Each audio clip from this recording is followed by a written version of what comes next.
एक 60 years old math problem को solve किया है एक लड़के ने जिसका मैथ से कोई बैकग्राउंड नहीं है। अब प्रॉब्लम है एर्दोस मैथ्स कंजक्चर। एर्दोस एक मैथमेटिशियन थे। उन्होंने कहा था कि अगर आप एक ऐसा सेट लो जिसमें कोई भी नंबर एक दूसरे से डिविजिबल ना हो तो उसको उन्होंने प्रिमिटिव सेट का नाम दिया। जैसे कि हम प्राइम नंबर के सेट को प्रिमिटिव सेट कह सकते हैं क्योंकि प्राइम नंबर्स एक दूसरे से डिविजिबल नहीं होते। को प्राइम्स का सेट भी हम ले सकते हैं। तो उन्होंने कहा था कि अगर आप एक प्रिमिटिव सेट लो तो उसमें उन नंबर्स को अगर आप एक पर्टिकुलर फॉर्मूले में पुट करो which is summation of 1/p log p। इसका मतलब है कि अगर आप 1/p log p में प्राइम नंबर पुट करो, उसकी वैल्यू फाइंड करो, एक एक करके सारे नंबर्स उसमें पुट करते जाओ तो इनका जो सम होगा वो 1.6 के इक्वल आएगा या मैक्सिमम 1.6 हो सकता है, उससे ज़्यादा नहीं। तो उन्होंने एक अपर बाउंड बोला कि इनका सम हमेशा 1.6 से कम ही रहेगा।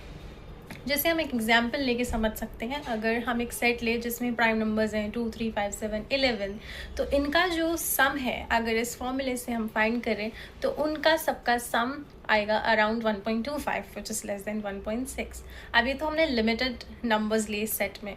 एर्दोस ने कहा था कि अगर हम इनफाइनाइट नंबर्स लें ऐसे प्रिमिटिव सेट्स के तो उनका जो सम होगा वो 1.6 से भी कम आएगा, वो और कम होता चला जाएगा।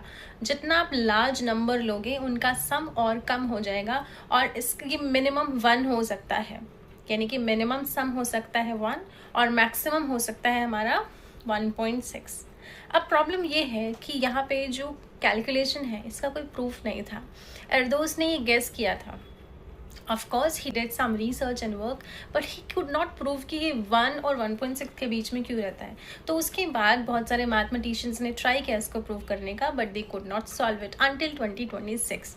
60 ईयर्स बाद प्राइस नाम के एक लड़के ने इसको प्रॉम्प्ट देके सॉल्व किया ChatGPT Pro से और वहाँ से उसको इसका सोल्यूशन मिल गया।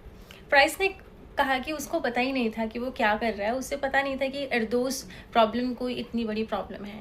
ही just did a prompt, got the solution and he got it verified from his friends. Isn't it interesting?